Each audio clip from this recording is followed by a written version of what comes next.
जादुई रिमोट। रामपुर गांव में एक लड़का रहता था जिसका नाम बंटू था। बंटू एक ऐसा लड़का था जो अपनी शरारतों और जुगाड़ के लिए मशहूर था। मोहल्ले के बच्चे हमेशा उसकी बातें करते थे, लेकिन स्कूल में उसकी सबसे बड़ी मुसीबत थी मास्टर जी। मास्टर जी थे तो बहुत सख्त, लेकिन जब वह बोलते थे तो कुछ ऐसा लगता था जैसे पूरी क्लास में भूकंप आ गया हो। उनके लेक्चर कभी ना खत्म होने वाले होते थे और बंटू के लिए यह बोरियत का सबसे बड़ा कारण बनते थे। जब भी मास्टर जी पढ़ाने आते, बंटू की आंखों में सोने की ख्वाहिश होती। पढ़ाई से वह बेहद नफरत करता था, लेकिन वह कुछ तो खास करता था जिससे सारे बच्चे उसकी शरारतों पर हंसते रहते थे। बंटू सोचता है, यार, मास्टर जी की बातें तो कभी खत्म ही नहीं होती। ये सब कुछ समझ में नहीं आता और मैं बस चाह रहा हूं कि जल्दी से छुट्टी हो जाए। एक दिन बंटू और चिंटू स्कूल के कॉरिडोर में खड़े थे और कुछ नया प्लान बना रहे थे। चिंटू बंटू से, क्या तुमने सुना बंटू?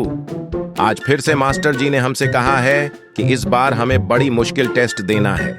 अगर फेल हो गए तो वह हमें स्कूल से बाहर निकाल देंगे। बंटू हंसते हुए, चिंटू, तुम चिंता क्यों करते हो? मैं तो बस इस टेस्ट से बचने का कोई तरीका ढूंढ रहा हूं और जब तक मुझे कोई मजेदार तरीका नहीं मिलता तब तक पढ़ाई तो बिल्कुल नहीं। बंटू, मुझे डर लग रहा है। बंटू उसे हंसते हुए, तुमको डर क्यों लग रहा है? मैं तो नया तरीका ढूंढने में माहिर हूं। चल देखते हैं कौन सा नया जुगाड़ करते हैं। इसी बीच एक अजीब से बाबा मोहल्ले में आया। वह बाबा बहुत ही अजीब था।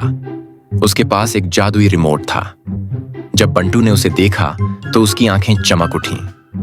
बंटू आश्चर्यचकित होकर, वह क्या है बाबा जी? यह तो ऐसा लगता है जैसे इसमें कोई खास शक्ति हो।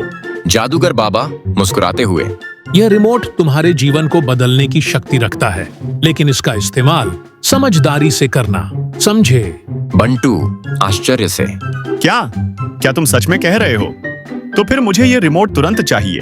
बाबा ने उसे रिमोट दिया और चेतावनी दी कि इसका प्रयोग सोच समझकर करें। लेकिन बंटू तो बस अपनी शरारतों के बारे में सोच रहा था। उसने तुरंत रिमोट का बटन दबाया और पॉज किया। अगले दिन सुबह स्कूल में मास्टर जी अपनी जोर से बोलती आवाज में, आज हम पढ़ने वाले हैं कैलकुलस। बंटू रिमोट का बटन दबाते हुए, पॉज। साथ ही मास्टर जी की आवाज रुक गई और वह जैसे कुछ सोचने लगे। पूरी क्लास में हंसी की लहर दौड़ गई। बच्चे आपस में चुपके से हंसने लगे। बंटू चुपके से, अब देखो, मास्टर जी को भी रुकवा दिया, पढ़ाई तो खत्म। लेकिन बंटू को यह भी समझ में आ गया कि वह रिमोट को और भी मजेदार तरीकों से इस्तेमाल कर सकता है। उसने अपनी अगली शरारत की योजना बनाई। बंटू चिंटू से, चिंटू, अब जब मास्टर जी का ध्यान रुक गया है तो क्यों ना हम सबको मजेदार बनाएं। मैं रिमोट से पूरी क्लास को फ्रीज कर देता हूं। बंटू ने फिर से रिमोट का बटन दबाया और फ्रीज किया। एक पल में सारी क्लास जमी हुई जैसी दिखने लगी। हर कोई एक जगह स्थिर हो गया, जैसे एक फोटो में हो। चिंटू हैरान होकर, बंटू, ये क्या किया तुमने? बंटू मुस्कुराते हुए, अब देखो, मैं सबको एक झटके में फ्रीज कर सकता हूं और किसी को कुछ भी नहीं पता चलेगा। फिर बंटू ने और भी मजेदार शरारतें की। वह रिमोट से क्लासरूम में हर किसी को अलग अलग पोज में फ्रीज कर देता। बंटू गंभीर होकर, अब ये खेल खत्म नहीं होगा। मैं मास्टर जी की आवाज को भी बंद कर दूंगा। उसने फिर से म्यूट बटन दबाया और मास्टर जी की आवाज पूरी तरह से बंद हो गई। अब पूरा स्कूल हंसी से गूंज उठा, क्योंकि सभी बच्चों ने देखा कि मास्टर जी बिना बोले खाली हाथ खड़े थे। बंटू की शरारतों का सिलसिला चलता ही रहा। वह जब भी स्कूल में मास्टर जी या रिंकू पहलवान से परेशान होता, तुरंत रिमोट का बटन दबाकर पॉज कर देता। एक दिन रिंकू पहलवान ने बंटू से लंच छीनने की कोशिश की, लेकिन बंटू ने फिर से रिमोट का बटन दबाया और उसे रुकवा दिया। रिंकू पहलवान हैरान होकर, क्या हो गया मुझे? बंटू हंसते हुए, अब तुम्हारे पास कोई मौका नहीं है। लेकिन इस शरारत का बुरा असर भी होने लगा। बंटू की अम्मी को यह सब बहुत बुरा लगा।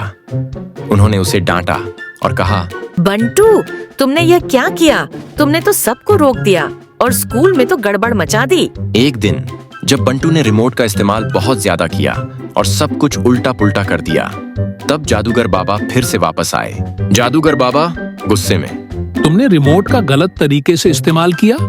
अब तुम्हें समझना पड़ेगा कि जादू या शक्ति का सही इस्तेमाल बहुत जरूरी है। जादूगर बाबा ने अपनी छड़ी घुमाई और एक मंत्र पढ़ा। इसके बाद वह बोले, अब तुम समझ गए हो बंटू, रिमोट का असली जादू तुम्हारे अंदर की समझदारी और मेहनत में है।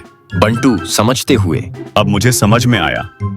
मैं हमेशा जल्दी में रहता था, पर अब मैं समझदारी से काम करूंगा। दादाजी हंसते हुए, बंटू, तुमने जो किया उससे बहुत कुछ सीखा। जादू और रिमोट तो असल में सिर्फ एक उपकरण है। असली ताकत तो तुम्हारी मेहनत और समझदारी में है। चिंटू बंटू को देखते हुए, तुमने सच में हम सबको समझा दिया बंटू। अब मैं भी मेहनत से पढ़ाई करूंगा। मास्टर जी, तुमने मुझे भी सिखाया बंटू। अब मैं अपनी पढ़ाई को और अच्छे से समझाने की कोशिश करूंगा। बंटू मुस्कुराते हुए, अब पढ़ाई भी मजेदार लगने लगी है और रिमोट का असली जादू तो हमारी मेहनत है। जिंदगी का असली मजा शॉर्टकट्स में नहीं, बल्कि मेहनत और समझदारी से आता है।